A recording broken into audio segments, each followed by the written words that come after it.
Olá pessoal, bem-vindos ao nosso giro semanal sobre o mercado financeiro. Semana de sustos na inflação. Aqui no Brasil nós tivemos a divulgação da nossa inflação oficial, o IPCA, medida pelo IBGE. Veio com alta de 0,83% no mês de fevereiro, acima do 0,78% esperado pelo mercado. As maiores altas vieram no setor de educação, com o reajuste das mensalidades escolares, e também no setor de transportes, com o aumento do ICMS dos combustíveis. Nós também tivemos mais uma vez alta do preço dos alimentos, que vem registrando altas seguidas nos últimos meses. A boa notícia fica por conta do setor de serviços. A inflação de serviços veio com alta de 1,06%, ligeiramente abaixo do 1,08% esperado pelo mercado. Lembrando que a inflação de serviços é a inflação mais difícil de se combater e que geralmente é a que o nosso Banco Central utiliza para balizar a nossa taxa básica de juros.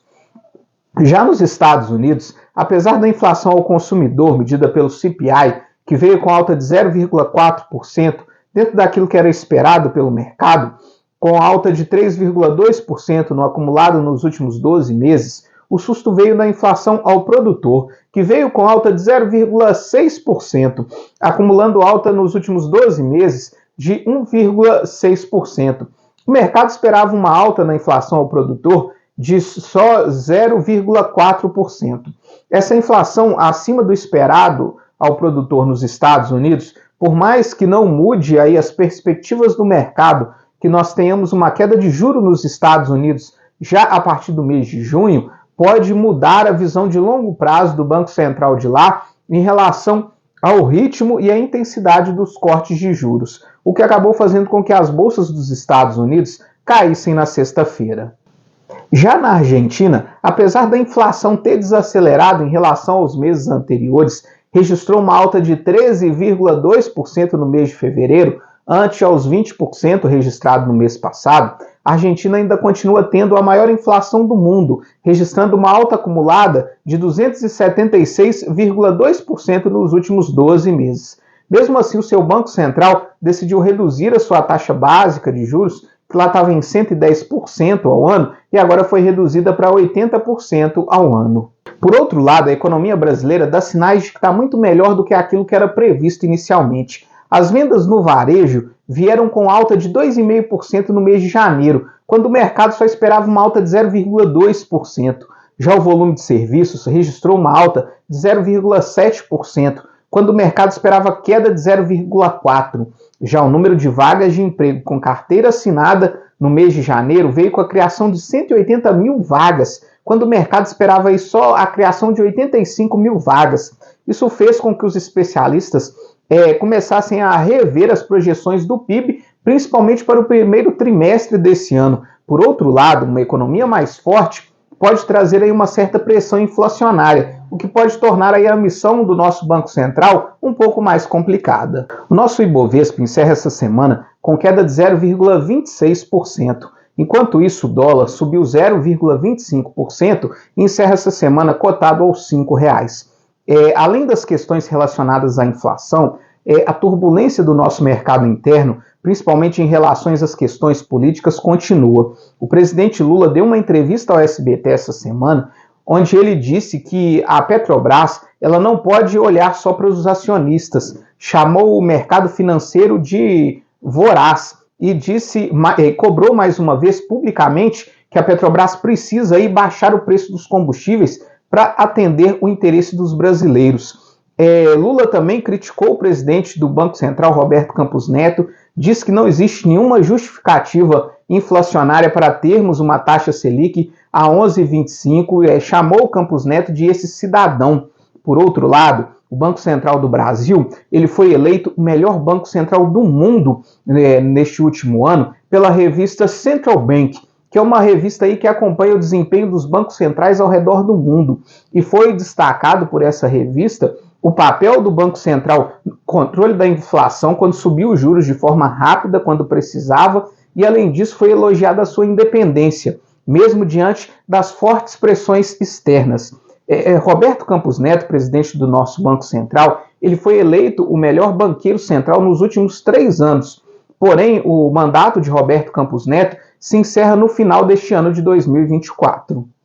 Mesmo com o barril Brent de petróleo encerrando essa semana com alta de 3,88%, cotado aos $81,04, as ações da Petrobras não conseguiram subir mais uma vez. Também a Vale, para além da derrocada do minério de ferro, caiu 10,94% essa semana, com a tonelada encerrando cotada aos $105,50, também vem sofrendo em relação ao processo tumultuado da sua sucessão. O atual presidente, Eduardo Bartolomeu, ele foi confirmado no cargo até o final do ano e o conselho da Vale decidiu aí iniciar um processo sucessório a partir de uma escolha de uma lista tríplice que vai ser formada por uma consultoria independente. Porém, essa semana, um dos conselheiros da Vale pediu aí dispensa do cargo e na sua carta de renúncia ele disse que esse processo de sucessão está sendo manipulado, inclusive falou em cartas marcadas, o que vem trazendo aí muito tumulto para a empresa nesses últimos meses.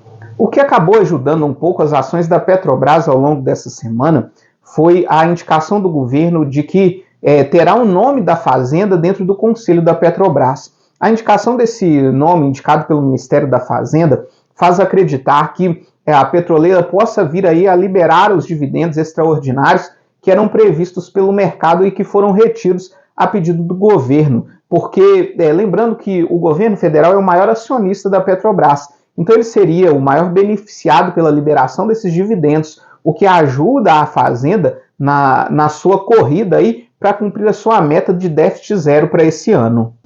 Já o minério de ferro vem caindo tanto assim ao longo das últimas semanas, principalmente devido às preocupações com a China, principalmente em relação à sua crise imobiliária. A Country Garden, que é aí uma grande incorporadora chinesa, mais uma vez não conseguiu pagar uma de suas dívidas em dólar que venceu essa semana. Por outro lado, o preço de casas usadas na China caiu 6,5% no último mês, mostrando aí que não existe demanda, que não existe mercado consumidor para as casas lá na China. Falando agora das bolsas internacionais, o S&P 500 encerra com uma alta de 0,10%, a Nasdaq caiu 0,49%, enquanto isso o Dow Jones subiu 0,12%. Na Europa, o Stoxx 600 encerra em alta de 0,63%. Na Europa também veio uma boa notícia do Reino Unido, que fugiu aí da recessão técnica com seu PIB do quarto trimestre, que veio com alta de 0,2%. Já nos Estados Unidos, nós tivemos a confirmação de que, novamente, na eleição do dia 5 de novembro, nós teremos uma disputa entre o ex-presidente Donald Trump e o atual presidente Joe Biden.